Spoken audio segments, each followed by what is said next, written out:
and I somehow stumbled upon this IT thing. It was when one day at the call center I'm working, the network went down at some day, and everybody was trying to find out what's happening. The IT guy was on holiday, of course. Such things always happen when you're on holiday, yeah? So I know that in IT as well. And so nobody could continue working, and I just went to my boss and said, hey, okay, so I knew something about computers because I was playing computer games with my friends at LAN parties, and I somehow knew that you need to connect a cable to a switch in order to play with the other people together. So I said, okay, so let me just check the network, so maybe I can find out something. Yeah. And I went to this room where all cables are going to, and saw this switch, and the lamps were not blinking. And I said, okay, yeah, maybe I just unplug it and plug it in again, and it worked. So I went to my boss and said, okay, I fixed it. And he was completely impressed. Okay, yeah, we can now continue to work, so that's great. And maybe I should sit next to this IT guy. Maybe I can do some stuff in IT. So that's actually when this was the first time when I started some kind of an IT job. But this was not really a serious IT job, I would say. It was the beginning. And then the IT guy left this company, and I was the only guy who knew how this stuff was working. And this was, well, it was somehow an interesting time. And this was where I first started to play around with Linux and networking and programming, because this call center was dialing those numbers manually. So they had phones, they have Excel lists, and they dialed this all manually. And when they made a contract, they wrote this down with pen and paper, and then somebody reads that and typed that into a system. So I thought, well, this is such a waste of time. Why shouldn't we optimize this? And this is when I started to self-teach my PHP and MySQL, and build a web interface where those phone numbers were displayed, and somebody could click on a link, and this was then connected to a phone system. I built that with Asterisk and Linux. Mhm. So this is an open source PBX connected to a zip trunk where those phone calls were made. And I tried to improve that. Yeah, I programmed some interface and some automatic dialer for that. Well, I spent I think 2 years on that or so.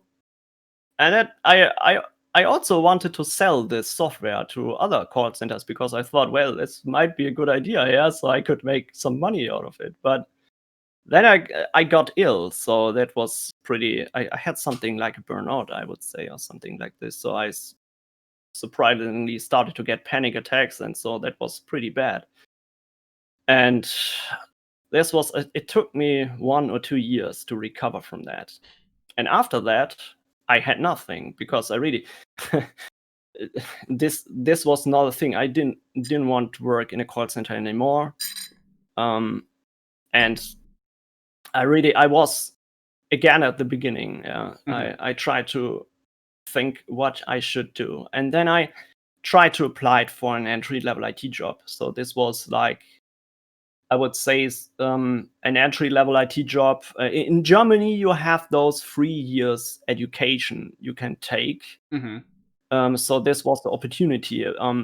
This 3 years education in IT, you get some kind of a certificate, so that you have learned something about systems and infrastructure and so on.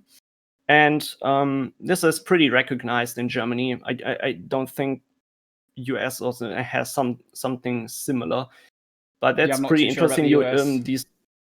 Yeah, okay. But I think this is a German thing, this 3 years education. But you also earn a little money, so that is nothing really. I still needed to live at with my parents, but you are half in school and half at work, and So you also learn something. So sort of like an apprenticeship you would take if you're trying to be an electrician or something like that.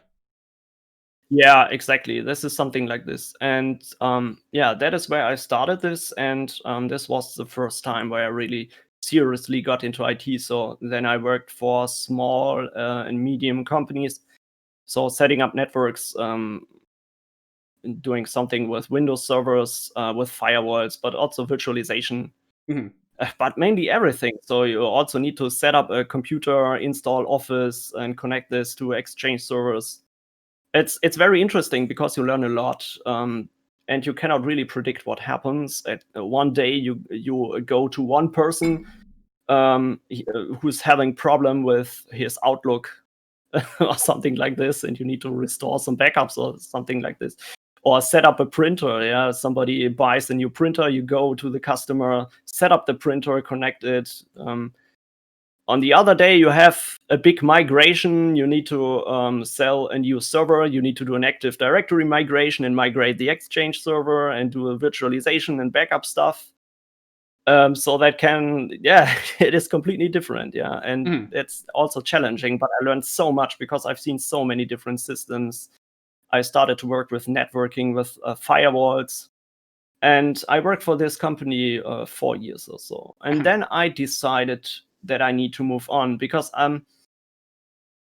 there were not many opportunities in this company. There were just 10 people or so, Mhm. and you really couldn't get any valid certificates in IT, and that's pretty much the end of the road. So you can be a systems engineer and do the stuff for this company for your lifetime, or you can move on to another company and do something different and try to do something more advanced. And then I applied at an IT security company because I knew the firewall systems. We have sold that to the customer, and I knew something about these systems. So I tried to apply it at this vendor for these firewalls, and that was successful. Yeah, so I knew a lot about troubleshooting in this, and then I started in network security support.